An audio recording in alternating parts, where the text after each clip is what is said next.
The sticking point seems to be the fact that the 49ers want a player and a pick in order to make this trade happen. And the Steelers aren't really excited about giving up anybody right now. Just to give you an example, the Browns are talking about giving up Amari Cooper and a draft pick in order to get Brandon Ayuk.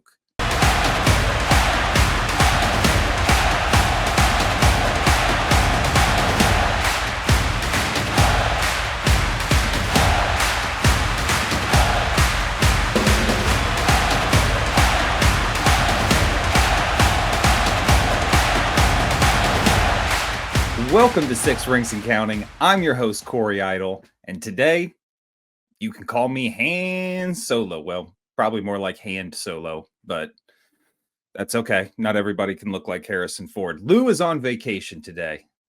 He is off in parts unknown, taking some much-needed time away from the game and keeping his marriage afloat before football season starts. Always a wise tip for you guys out there. Before football season starts, take your wife on a fantastic vacation. And that way, it's just all Steelers for about 3-4 months. It's all you, Daddy. Don't have to worry about it. But that's not what we're here to talk about. We're here to keep you up to date on what is happening. We're 2 weeks through camp, and there's a couple big stories, some surprising, some not. But let's start getting into it. First thing first, Brandon Ayuk trade talk. I know everybody's excited about the potential of Brandon Ayuk coming in. Lou and I have discussed it a little bit. Of course, having another dynamic receiver just helps everybody else out on the offense. A lot of people get into where do the catches go and where do the targets and who takes a loss and who takes a hit. That's not necessarily the case for any of these big trades or big moves like this. Brandon Ayuk, whether he comes to the team or not, is going to help. If he doesn't come, great. Is he Van Jefferson? No, Van Jefferson is nowhere near being what Brandon Ayuk is, but we're fine. This team is set up the way it needs to be set up for the offense Arthur Smith is going to run. Brandon Ayuk can help that, but he's not necessary. The two main guys right now, or teams in contention for Brandon Ayuk, seem to be the Patriots and the Browns, oddly enough. The sticking point with the Steelers, even with Brandon being vocal about wanting to come to Pittsburgh, the sticking point seems to be the fact that the 49ers want a player and a pick in order to make this trade happen. And the Steelers aren't really excited about giving up anybody right now. Just to give you an example, the Browns are talking about giving up Amari Cooper and a draft pick in order to get Brandon Ayuk. Does that help them? Maybe. Is that something we need to do here in Pittsburgh? No. No. No. That's a Browns move. That's why the Browns would do that. The Patriots, whatever. The Patriots, as far as this football season is concerned, Brandon Ayuk or not, are irrelevant. I know that division took a hit, but that's between the Dolphins and the Bills. They're nowhere near. That's not even a thing. Go ahead, Patriots. You can have him. But as far as we're concerned, I'm fine one way, either way. Doesn't make me any difference with Brandon Ayuk.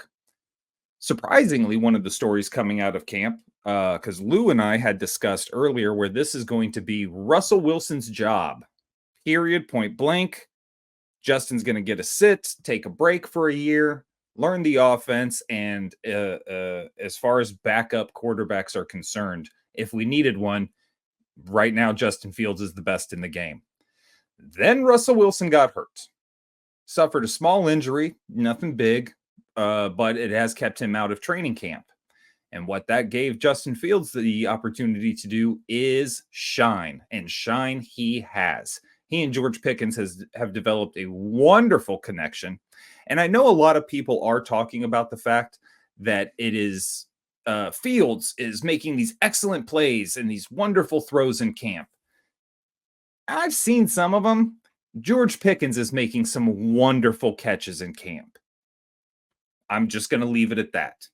I don't know enough to say if it's Fields or it's Pickens or whatever, but it looks to me like Fields is putting the ball into some rather tight windows that might not be suggestible in the division we play in. And George Pickens is going out of his way to make fantastic, leaping, one-handed, twisting, hokey pokey catches. I don't know. I don't know what you call them. They're not Lynn Swan-esque, but they're pretty close to Santonio Holmes, if you know what I'm saying. So it's developed this interesting discussion point in the media. I'm sure this was what everybody was dreading, was a quarterback competition. There isn't one. Everybody's saying that Fields can bring something to the offense, and I've even posed this question to Lou. That Fields can bring this different dynamic to the offense. My question is, can he really? Is it really that different from Russ? Because everybody wants to talk about Fields and his rushing ability. Yes, it is amazing. There's no doubt about that. When he gets moving, maybe Lamar Jackson is better. You know what I'm saying? Like there are very few that can run like Justin Fields. But when you go to the stats from last year, let's take a look at this. Justin Fields had 124 rushing attempts in 13 games. He rushed for 657 yards, 4 touchdowns, 43 first downs. That's good. No problem with that.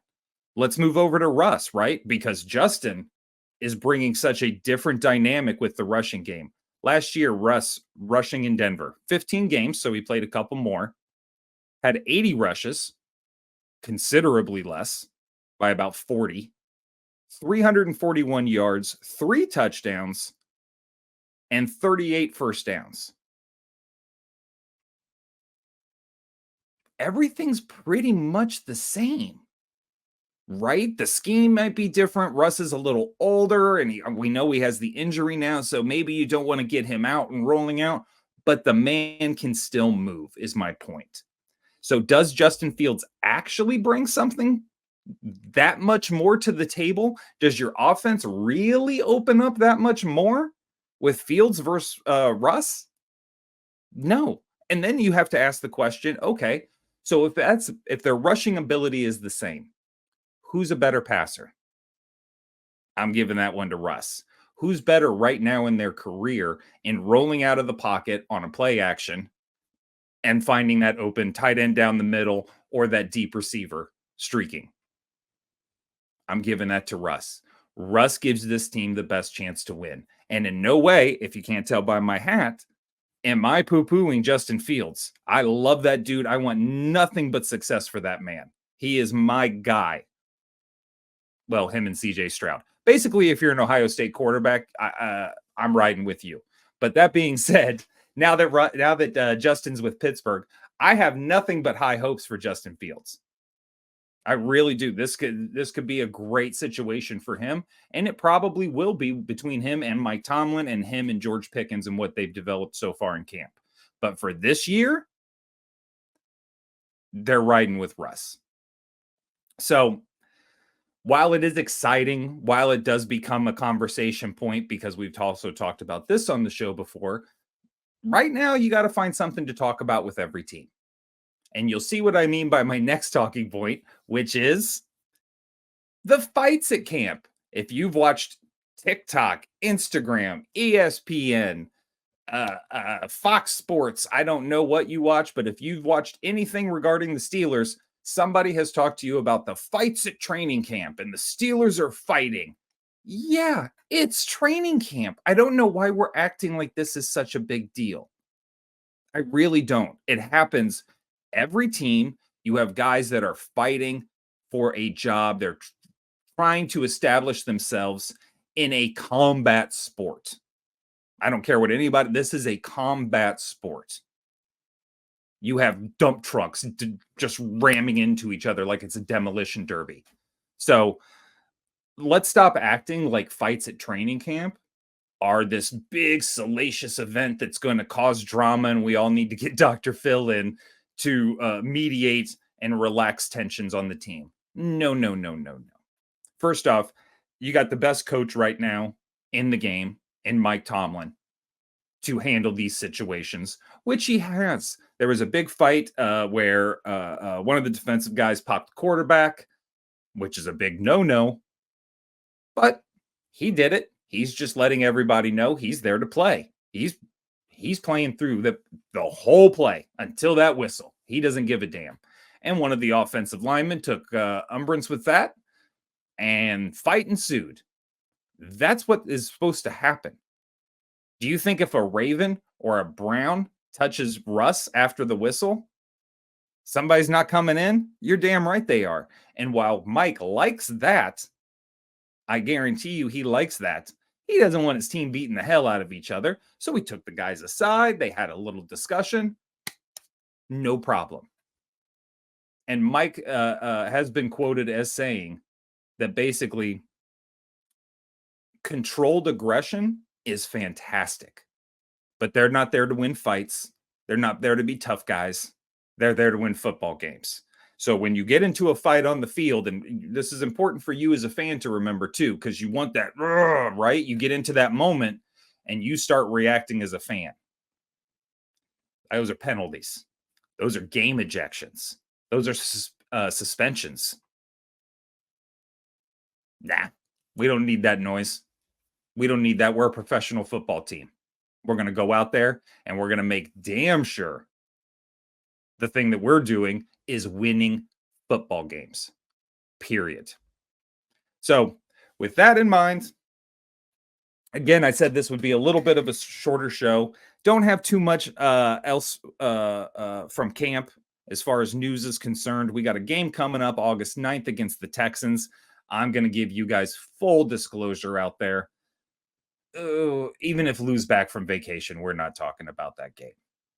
Nobody's playing it unless something magical happens. Unless Calvin Austin becomes, Randy Moss in a preseason game against the Texans this Friday. I have a feeling we're probably not going to be talking much about that game. What we are going to do is help you prepare a little bit more for your fantasy draft, doing a full mock draft.